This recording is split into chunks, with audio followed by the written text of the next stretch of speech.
L'incrédulité n'arrêtera pas Dieu. En dehors du Seigneur Jésus-Christ, point de salut. C'est lui qui est le créateur du ciel et de la terre. Amen. C'est lui qui peut te prendre pour t'envoyer au ciel. Et c'est lui qui nous prendra pour nous envoyer au ciel. Pour les noces de l'agneau. Avec tous les siècles.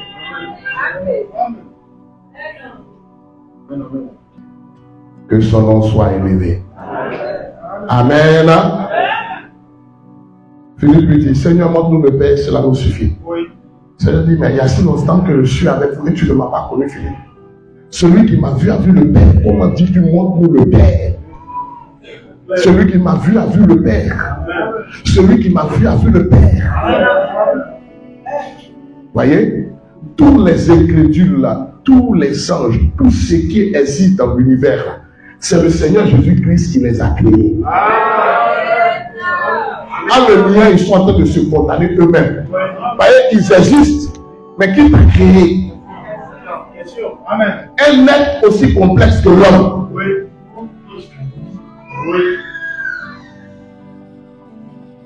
Qui nous a créés? C'est Dieu. C'est le Seigneur Jésus-Christ. Que son nom soit béni. Que son nom soit glorifié. Amen. C'est cela.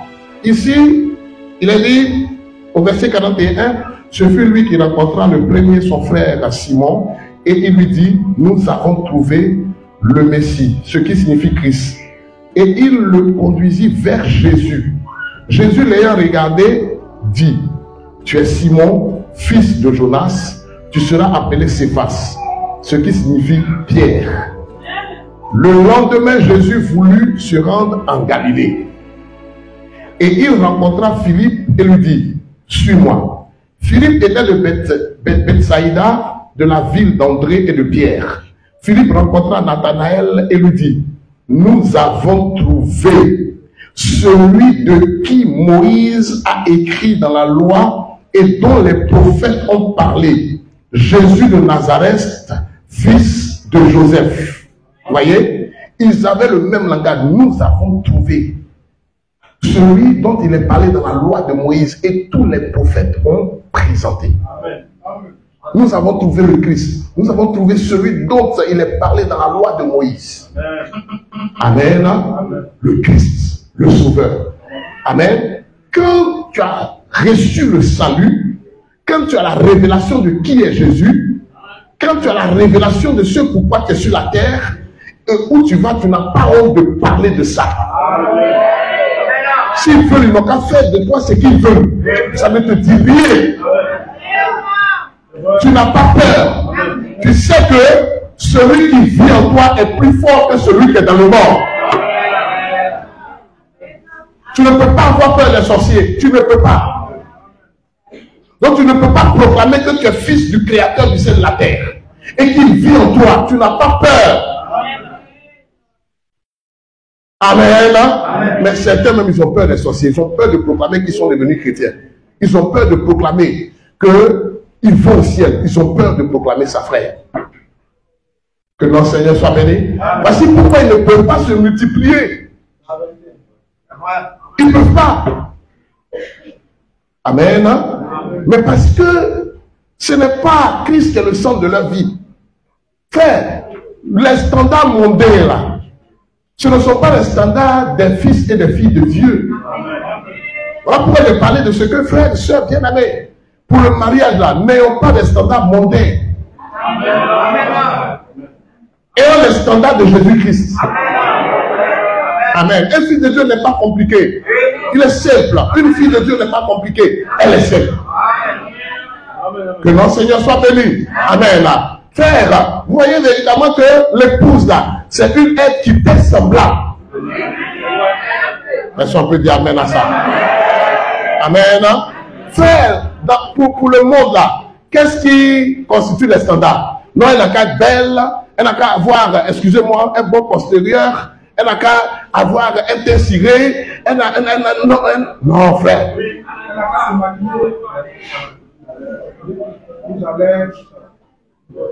Que Dieu vous bénisse. Amen. Mais les standards du Fils de Dieu, rempli du Saint-Esprit, il cherche une aide qui est semblable à lui. Une sœur aussi, c'est pareil. Amen. Elle ne regarde pas quelqu'un qui a l'argent. C'est pas ce qui l'intéresse. Ou bien quelqu'un qui est choco. Ou bien quelqu'un qui est pauvre. Non, frère. Que le nom du Seigneur soit béni. Elle cherche celui dont elle est issue. Que le nom du Seigneur soit béni. Amen. C'est cela, frère. Et un chrétien, lui, il a la révélation de ce que c'est qu'un travail. Il a la révélation de ça. Amen. Pour lui, un travail, c'est un gagne-pain. L'homme se nourrira à la sueur de son front. C'est pas ça? C'est un gagne-pain. Que le nom du Seigneur soit béni. Un bon travail, c'est un travail qui te permet de pouvoir payer ton loyer, de pouvoir avoir ton pain quotidien, de pouvoir prendre soin de ton épouse et de tes enfants. C'est ça un bon travail. Amen. C'est cela, les chrétiens, ils n'ont pas les standards du monde. Chercher un travail où tu es dans le bureau, forcément, qui t'a dit que forcément tu dois t'asseoir dans le bureau pour qu'on dise que tu as eu travail? Qui t'a dit ça? Que le nom du Seigneur soit béni. Amen. C'est un gagne-pain pour toi. Dans certains, ils travaillent, mais ils sont malheureux. Parce que non, je n'ai pas eu promotion.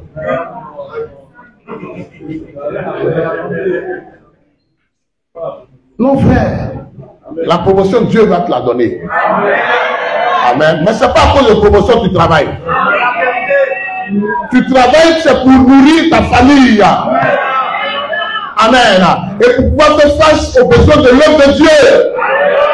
Pour celui qui est un chrétien. Que le nom du Seigneur soit béni. Amen. C'est cela, frère. Il faut savoir pourquoi tu es sur la terre. Est-ce que tu t'es multiplié? Est-ce que tu te multiplies? Est-ce que tu dis viens et vois? Regardez leur attitude ici. Amen. Il dit ici au verset 46, Nathanaël lui dit, peut-il venir quelque chose de bon de Nazareth? Philippe lui répondit, viens et vois. Quand il va parler, tu lui dis, viens seulement, tu vas voir. Moi, je suis dans l'église du Seigneur, dans toutes ces dénominations-là. Est-ce que tu n'es pas capable de dire, moi, je suis dans l'église du Seigneur? Le gars va dire, mais c'est quelle église ça encore? Tu dis, mais c'est la seule église qui a commencé depuis longtemps. Amen.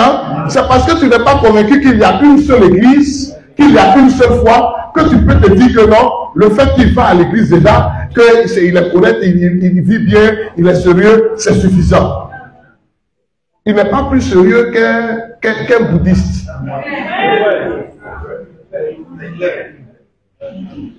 Il n'est pas plus sérieux que les prêtres qui sont dans les monastères. Il n'est pas plus sérieux que... Amen. Être sérieux pour un chrétien, c'est une très bonne chose. Amen, amen, amen. Amen. Mais ce n'est pas parce que tu es sérieux que tu es chrétien. La vérité. Est-ce que vous pouvez dire amen? C'est clair. C'est parce que tu es sérieux que tu dois être, que tu es chrétien que tu dois être sérieux. Amen. Est-ce qu'on se comprend bien? Amen. Ce n'est pas parce que tu es sérieux que tu es sauvé. Tu es sauvé parce que tu as crié à l'évangile là. Le seul moyen par lequel l'homme est sauvé. Amen. Là, pourquoi Paul pouvait dire en Romains 1,16, je n'ai point honte de l'évangile, car c'est la puissance de Dieu pour le salut de quiconque croit. Le Seigneur a dit à Marc 16,15, allez prêcher la bonne nouvelle à toute la création. Celui qui croira et sera baptisé sera sauvé. Il entend l'évangile, il croit à l'évangile, il est sauvé. Amen. Mais malheureusement, il se trouve des chrétiens qui croient qu'en dehors de la foi à l'évangile, on peut être sauvé. Non, parce qu'il est honnête, parce qu'il va à l'église, il est sauvé. L'église ne sauve pas. L'église ne sauve pas.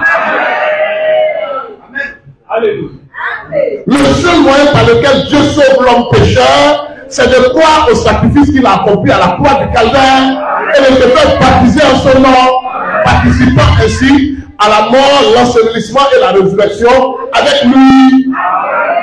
C'est le seul moyen par lequel l'homme est sauvé. L'église ne sauve pas. Et puis là, ce que même certains appellent l'église, ce n'est pas église. Ce n'est pas des églises. Tant qu'il n'y a pas la révélation de qui est Jésus, ce ne sont pas des églises. La révélation selon laquelle Jésus est Dieu lui-même, ce n'est pas une église. Et le Seigneur a dit, tu es pierre, et sur cette pierre, je bâtirai mon église. Mon église. Il n'a pas dit mes églises, il dit mon église. Mais tu n'es même pas convaincu que c'est dans l'église du Seigneur à cause de ce qu'il y a cette révélation de sa personne. Pour toi, les baptistes, les méthodistes, les Foursquare, les, comment on appelle ça, d'honneur, tout cela, c'est l'église de Dieu. Qui t'a dit ça? Non, ils sont choquants, ils sont beaucoup. Qui t'a dit ça? En dehors de la révélation de qui est Jésus, il n'y a point d'église. Il n'y a point d'église. Amen. Il a dit, tu es pierre et sur ce roc, je bâtirai mon église. Est-ce que les baptistes ont la révélation de qui est Jésus? À savoir qu'il est le Père lui-même devenu homme. Et puis tu appelles ça église. Est-ce que les catholiques ont cette révélation? Est-ce que les méthodistes ont cette révélation?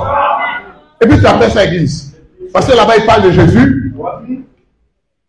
Mais on a vu véritablement que même les démons ont confessé. Il va appeler fils du Très-Haut, tu es venu nous tourmenter avant le temps. Oui. N'est-ce pas? Que notre Seigneur soit béni. Amen. Et vous voyez que quand même nous prenons en 2 Corinthiens chapitre 11, on peut voir cela. 2 Corinthiens